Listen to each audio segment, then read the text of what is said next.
लेकिन प्रभु हम आपका भजन कैसे करें? सूत जी कहते हैं शौनकादि ऋषियों, भक्ति के प्रभाव की चर्चा हुई और फिर दीन दुखियों की चर्चा होने लगी।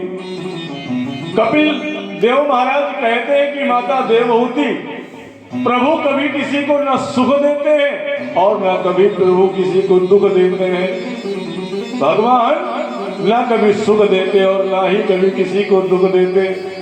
लेकिन हाँ, कर्म से कर्म करूं विधि नाना, कर्म से कर्म करूं विधि नाना, मन राख्यो याद परिधाना, मन राख्यो याद परिधाना, परहित सरस धर्म में भावी,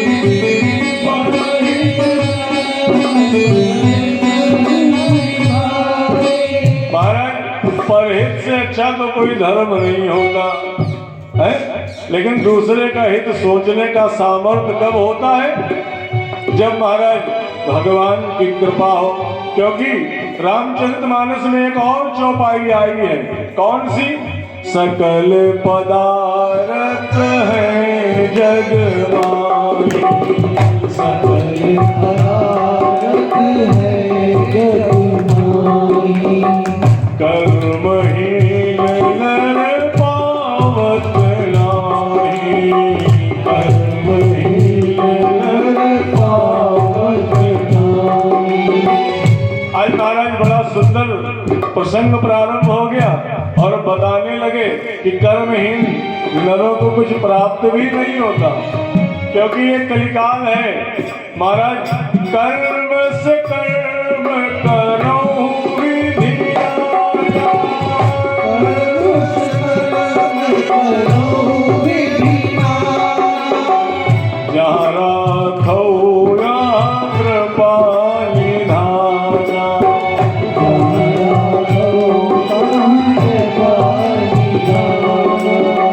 सिया राम मैं सब जग जानी, सिया राम मैं सब जग जानी, करहूँ प्रणाम जोर जुग पाई, करहूँ प्रणाम जोर जुग पाई। सारे संसार को सिया राम के स्वरूप में ही देखना चाहिए। और इधर सुखदेव जी कहते हैं कि महाराज जब गर्भ में कोई बालक होता है तो भगवान से बड़ी प्रार्थना करता है कि प्रभु हमारा जन्म हो जाए, हमें इस नरक से बाहर निकालो। क्यों?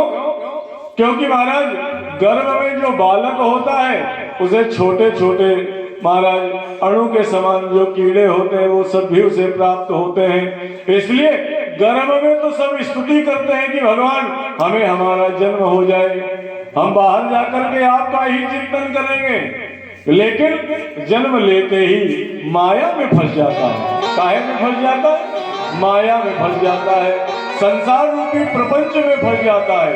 और उस प्रपंच में फंसने के बाद वो भगवत शरण को प्राप्त नहीं होता। सूत जी कहते हैं शौनकादि ऋषियों, जो महाराज भगवान की भक्ति जिसे नहीं प्राप्त होती उसे बार बार जन्म लेना पड़ता है और बार बार मरना पड़ता है। आज महाराज बड़ा ही सुंदर प्रसंग प्रारंभ हो गया और इधर माता देवहूति ने कह दिया कि महाराज कपिल मुनि ये भी तो बताओ कि संसार में धन के बिना सब व्यर्थ है, धनान देशम बहुराज श्रेष्ठम। महाराज कपिल मुनि ने कहा कि माता मन का ही धन है, मन में का ही धन है, क्योंकि सबसे बड़ा धन होता है संतोष का। काहे का धन होता है? संतोष का। और जब आवे संतोष धन सब धन धूल समान। क्योंकि बड़े बड़े साहित्यकारों ने भी लिखा है, बड़े बड़े साहित्यकारों ने भी लिखा है कि महाराज 2 रुपया होगा तो 4 की कामना होगी और 4 होगा तो 8 की कामना होगी। क्यों? दीन कहे धनवान सुखी, धनवान कहे सुख इंद्र कुमारी।